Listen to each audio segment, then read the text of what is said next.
Behold, a gateway to your own past, if you wish.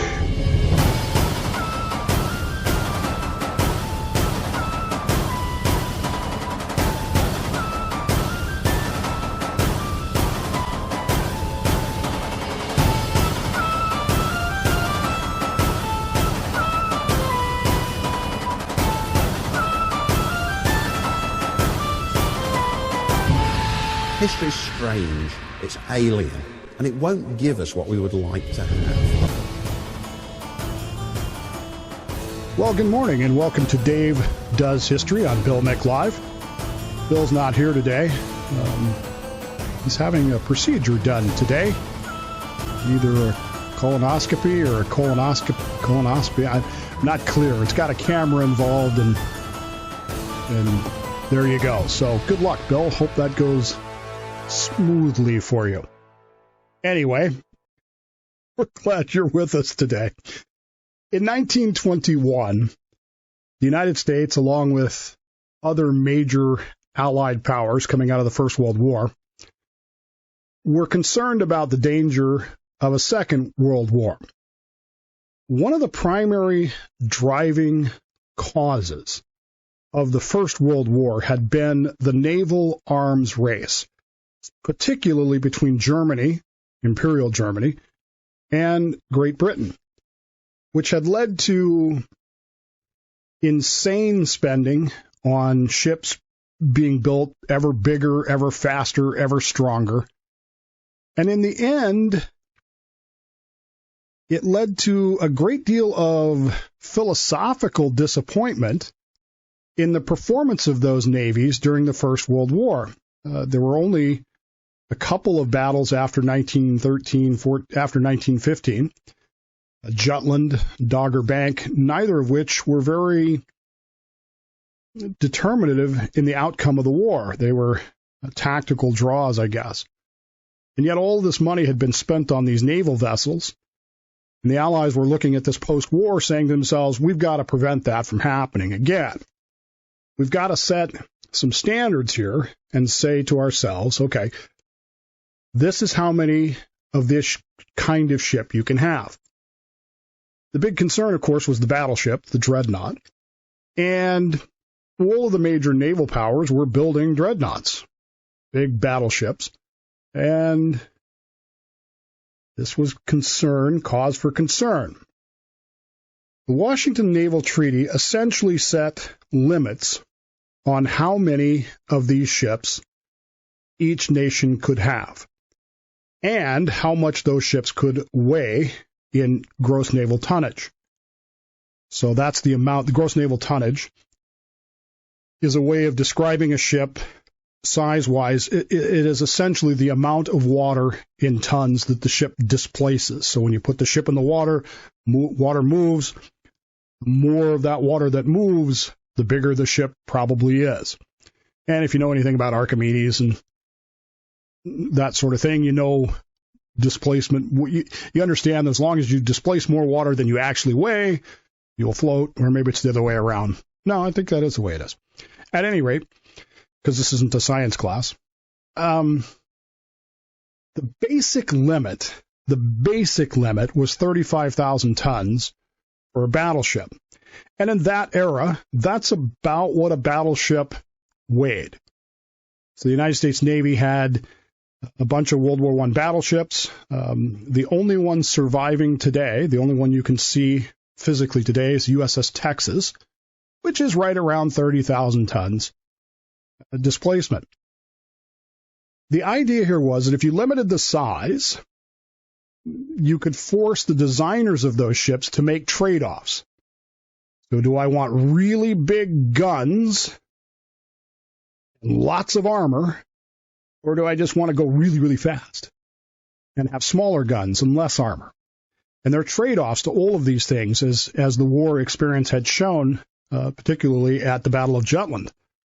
The British really liked the battle cruiser idea, which was a smaller battleship, battle cruiser, but it was lightly armored, even though it was heavily armed. But it was fast, so you couldn't catch it. But the problem was, as they quickly discovered at Jutland, if you hit it it was likely to blow up.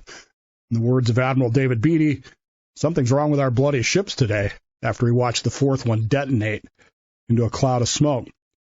So this naval treaty that we signed, and it's called the Washington Naval Treaty, sometimes just referred to as the Washington Treaty, set limits, 35,000 tons on capital ships, and it limited the number of these ships that any particular nation could have. Particularly of note was the ratio, 5-5-3. So for every 5 battleships that Great Britain built, the United States could build 5 to match. But the Empire of Japan could only build 3, according to the limits. There was a lot of bad feeling about that, particularly from the Japanese, who felt very, very insulted by that, and very, very put upon by this Washington Naval Treaty. The Germans, of course, defeated in the war, were limited by some other things, but they started working in the early 1930s around, how to get around that, as did all the nations. How do we get around this? And there's even this idea that, okay, if we limit ourselves to, say, 10 battleships, then the Americans can only build 10, and the Japanese can only build 6. But what if we only build 9? Do we slope that in there? And all of this came into effect. Now, the thing to keep in mind that is in 1921, when this treaty was signed, aircraft carriers were a novelty item. They were not the queen of the naval battlefield. They were very small for the most part, very underpowered. In most cases, they were converted merchant vessels. They had very little capacity to carry airplanes, and the airplanes that they were carrying were still very early. I mean, really, combat aircraft had, 1915, so we're talking about 6 years of development. These airplanes were not, top-of-the-line fighters or anything like that. There weren't a lot of pilots. There weren't a lot of people that knew how to take off or land on a ship at that particular point. And so aircraft carriers were not ignored in the Washington Naval Treaty. They were permitted, but there you go. At the time the treaty was signed, the United States Navy had 2 brand new battle cruisers on the way, ready to be launched. These were beautiful ships as designed. They were fast, faster than pretty much anything afloat, and they would remain that fast for many years to come. In fact, we'll talk about it in a little bit here, why they were so fast. They were built for speed, and they were built to carry heavy, heavy guns with very light armor. They weren't designed to stand up and slug it out with somebody. They were designed to, hit and run. But the Washington Navy Treaty said you can't have those anymore. You're over your limit. But they were almost complete. The holes were anyway. And so the United States Navy stepped back and said, well, what do we do? And so somebody hit on a bright idea to turn these 2 ships, USS Lexington, USS Saratoga, into aircraft carriers. Wow, what an idea, right? So they finished them as aircraft carriers. The first two of the first 3 aircraft carriers that the United States Navy had. At the time, the Navy had 1 carrier, the USS Langley, a converted merchant ship. She was slow as molasses. Couldn't carry a lot of planes, but she did a really good job at what she was supposed to do. But now you've got these 2 aircraft carriers, Lexington and Saratoga, that are the largest in the world and hands down the fastest. Now, all your battleships that you've built along the way, remember that the United States basically didn't build a battleship from 1920 till 1939-ish. So all we had were these old battle wagons, these dreadnoughts, as it were, that had a top speed of right around 23, maybe downhill with a tailwind, 25 knots, if you really really pushed them, and they were really in the best shape, and the hull was clean and everything else. They couldn't keep up with the aircraft carriers. Could not keep up. The destroyers that we had at the time had a hard time keeping up. They were burning fuel just trying to keep up with Lex and Sara as they sailed all around the world, starting in 1922, 23. And they participated in all kinds of war games all around the world. They simulated an attack on the Panama Canal, which would be significant because it was that attack that was seen, that war game attack, that was seen by the Japanese and gave them the genesis of the idea for the attack at Pearl Harbor. It can be done. See, aircraft carriers can do this stuff. And we like them. Lexington and the Saratoga were beautiful ships. And they looked identical. The Lex and Sara looked identical. This is kind of one of the funny things about them, is they looked from a distance, you couldn't tell them apart. There actually was one way to tell them apart definitively, but you got to be a naval expert to know that, or a real goofball historian like some people are. Anyway, so they hit on this idea of painting the funnel of the Saratoga, the big smokestack. They put a big black stripe down the middle of it, and that's how you could tell them apart, Lexington and Saratoga. And that famed black stripe would stay with Saratoga until the 1940s, when the loss of the Lexington at the Battle of the Coral Sea made it superfluous. It was no longer necessary. So these three ships, Langley, Lexington, and Saratoga. Langley, not as much, but Lexington and Saratoga just proved the concept of how to fight with an aircraft carrier. So the United States Navy tried building an aircraft carrier from the ground up. So remember, the Saratoga and the Lexington are actual battle cruisers that have been converted. They built the Ranger, which was from the keel up designed and built as an aircraft carrier, and she wasn't very successful. She was slow. They had problems with the smoke funnels. They had all kinds of problems with her. She served well. Don't get me wrong. Ranger participated primarily in the Atlantic during the Second World War, but she was never a frontline carrier. You weren't going to send her into action against the Japanese Navy because she wasn't going to be able to stand up. But with all this experience with Lexington, Saratoga, Ranger, Langley, the Navy perfected its design, and that would lead to what were known as the Yorktown class. USS Yorktown, the USS Hornet, and the USS Enterprise. Probably the three most famous carriers during the war. Two of them were lost. Yorktown and Hornet were lost. Enterprise survives the war. And that, of course, develops into what we call the Essex-class carriers, which were the pinnacle of aircraft carrier design, just incredible ships that served this country well into the 1980s. There were Essex-class carriers still serving in the Navy in the 1980s. And you can see those. Hornet is in Alameda. Lexington's down in Galveston.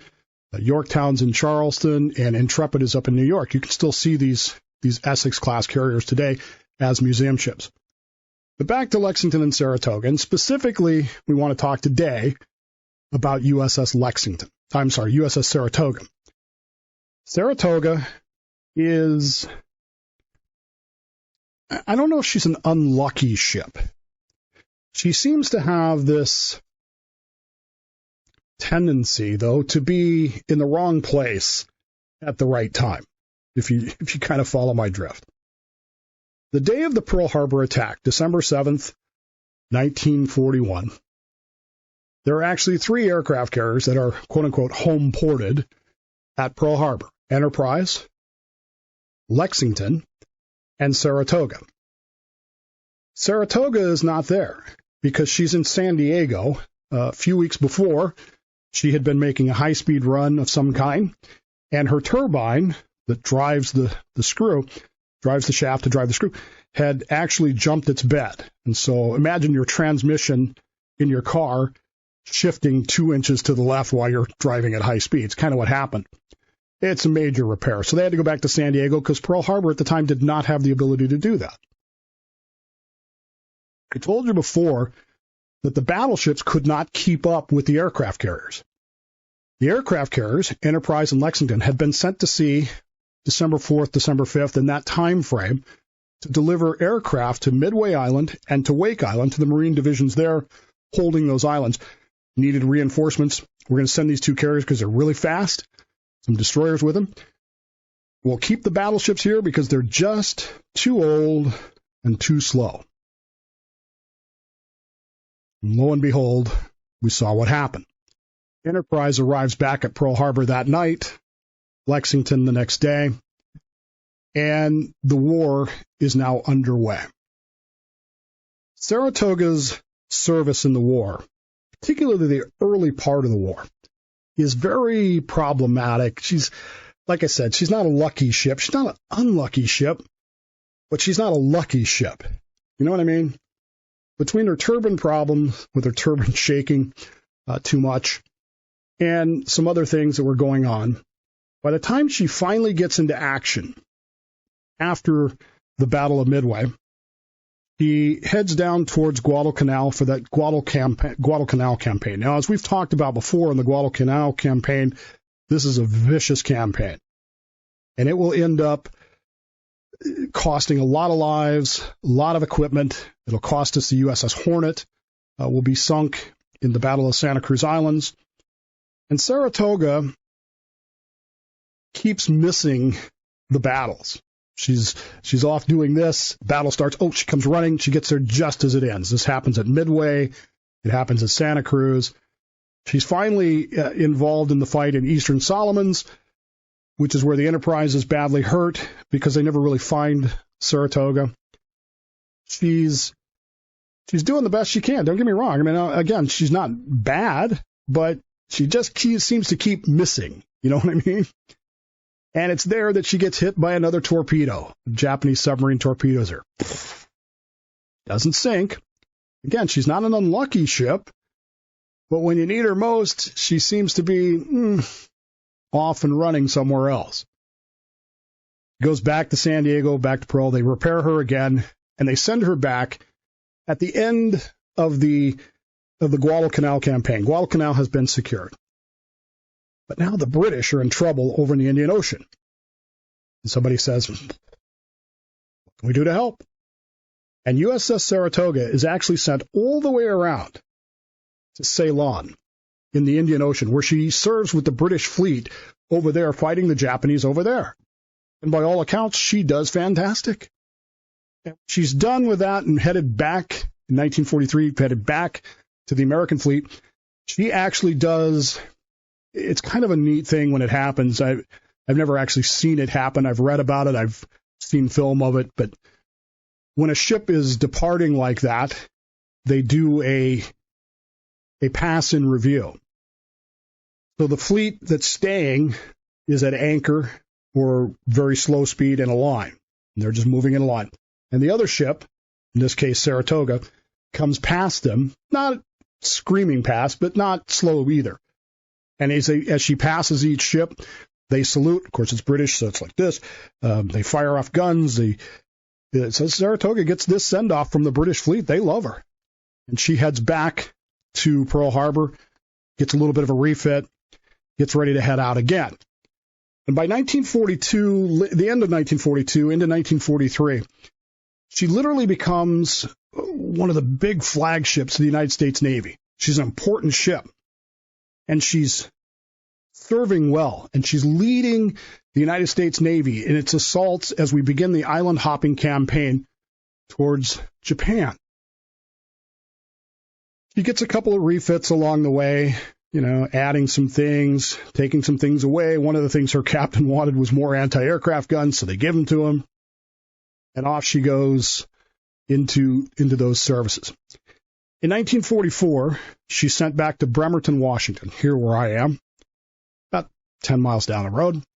She goes to Puget Sound Naval Shipyard, and she receives a complete and total overhaul. Everything is fixed, painted, repaired, added. And when she comes out of the shipyard in late 1944, she is probably the best carrier in the fleet. I mean, she is sleek, big. Remember, she's bigger than an Essex class. She carries more planes. She finally got the elevators fixed right.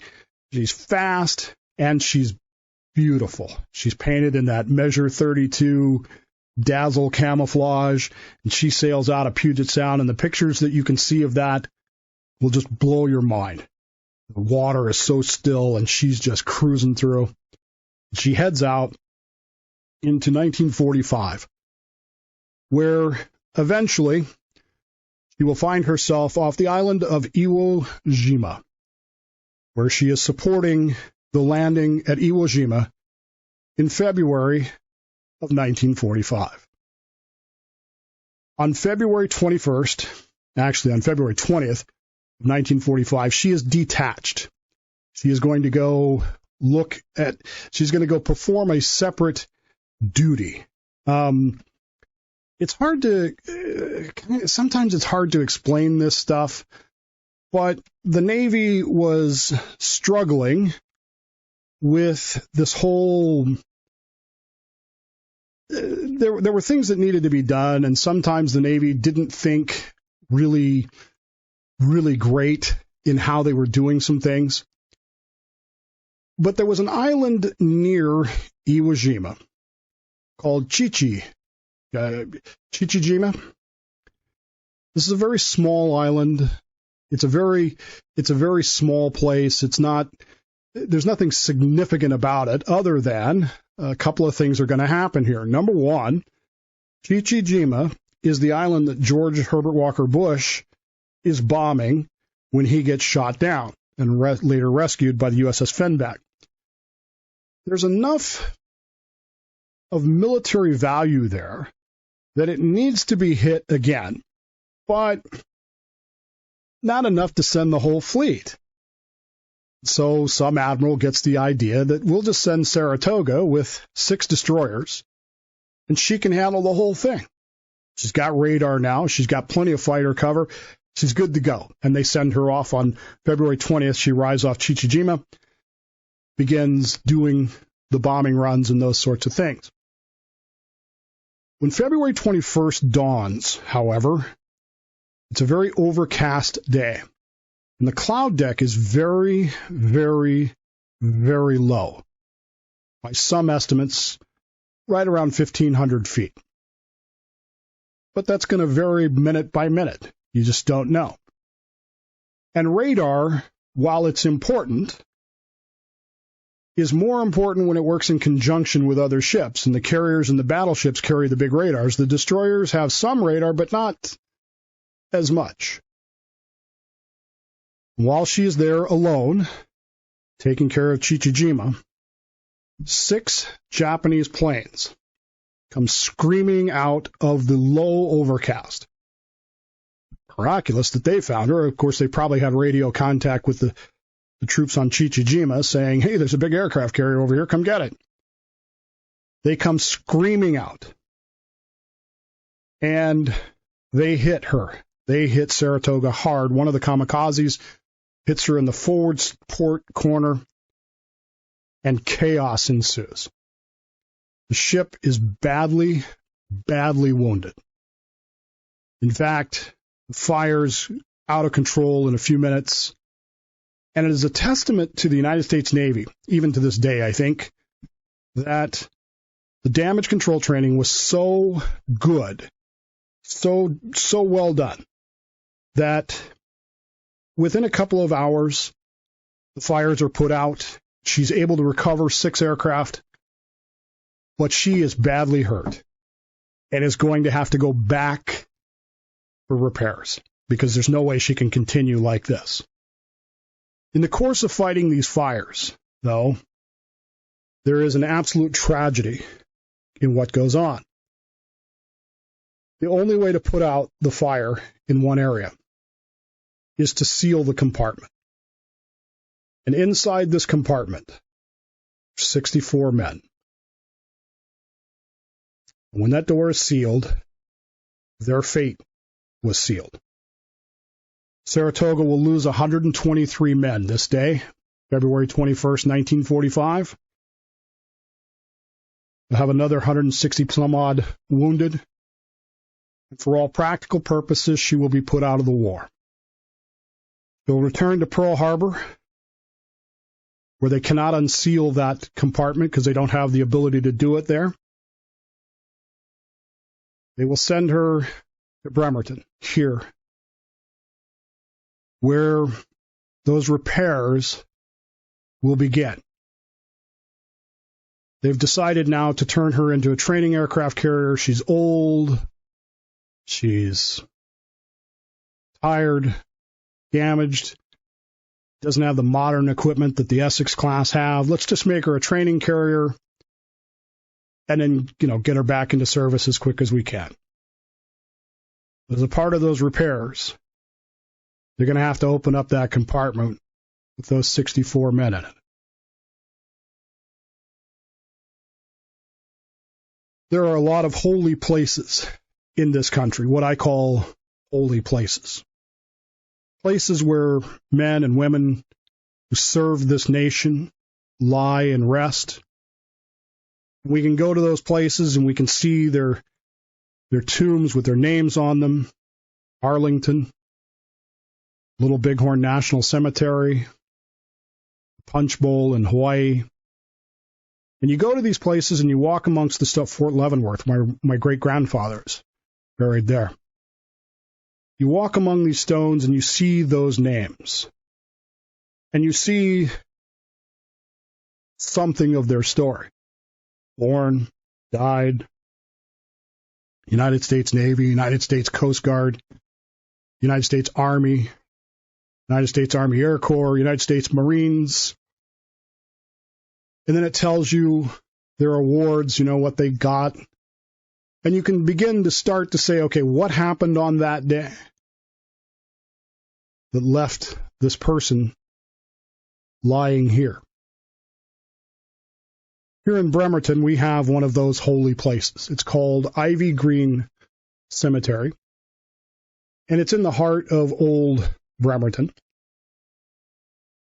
It's less than a mile, just over the hill, from the same Puget Sound Naval Shipyard dock where USS Saratoga pulled in March of 1945. Having been hit, a devastating hit on February 21st, today, 1945. They opened up that compartment, and it was absolutely impossible to identify the 64 men. Couldn't be done. And here at Ivy Green, at our cemetery here, we have a monument. It's not a tomb, it's a monument to the National Tomb of the Unknown Soldier. If you've ever been to Arlington, you know what I'm talking about, the Tomb of the Unknown. We have a monument that looks like that. And the reason we have that monument is because it honors those who have fallen, but who are known but to God. We have no idea who they are. And those 64 men were taken to a plot just a few feet from that monument. And it's fitting that it's here, as in 1945, 64 of Saratoga's unknown, known but to God, were laid to final rest here, just a few feet now from that Tomb of the Unknown monument. And there they lay, even today.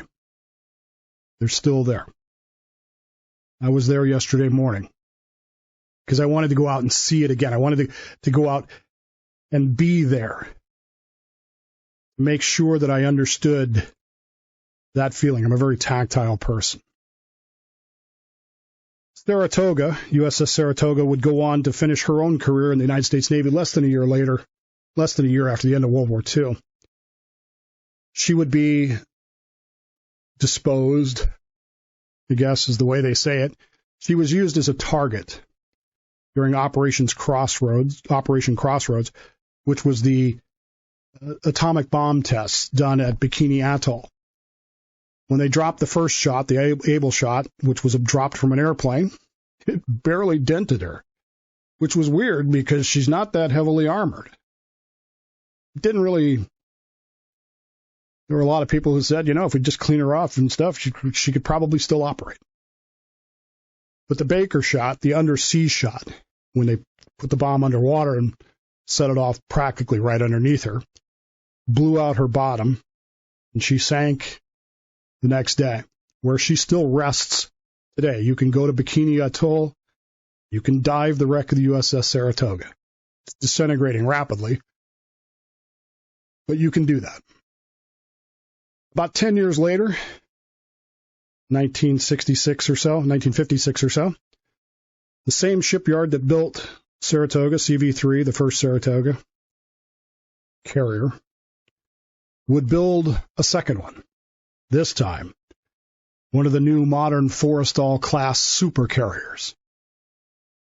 She would be called Saratoga, and in honor of her namesake, the crew would paint that same black stripe down the funnel so that she could be easily told apart from her three sisters.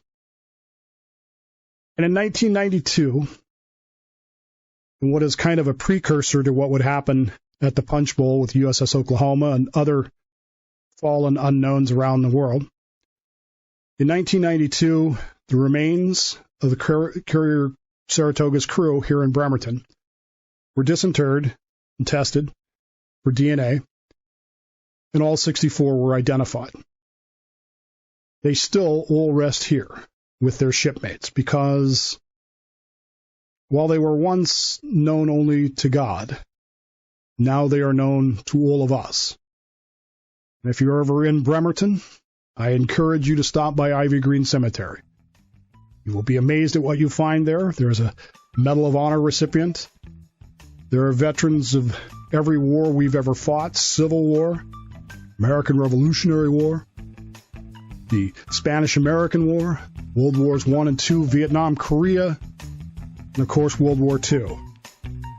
And in one small section, surrounded by bush and close to that tomb monument, lie the men of USS Saratoga, who fell this day, February 21st, 1945, off Chichi Jima. Once they were known only to God, but now you know their story as well.